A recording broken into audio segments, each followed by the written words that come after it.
কালি social মিডিয়াত আপোনাক support কৰিছে আজিতো এইবিলাক সব গ'ল মানুহে বুজি পালে যে জুবিনৰ সমাধিত গ'লে মদ খাবই এইটো যে তেওঁ জীৱনৰ লগত নিমিলে মানুহে গম পাই গ'ল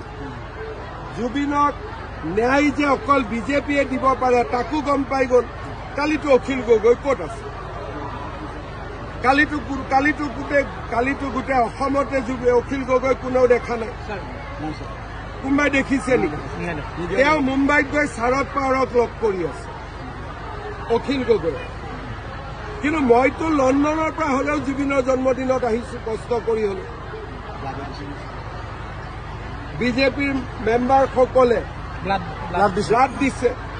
আজি এইবোৰ ক'ত গ'ল জাষ্টিছ ফৰ জুবিন বুলি অসমত যিসকলে চিঞৰ বাখৰ কৰি আছিল যোৱাকালি দিনটো তেওঁলোকে কি কৰিলে একাংশ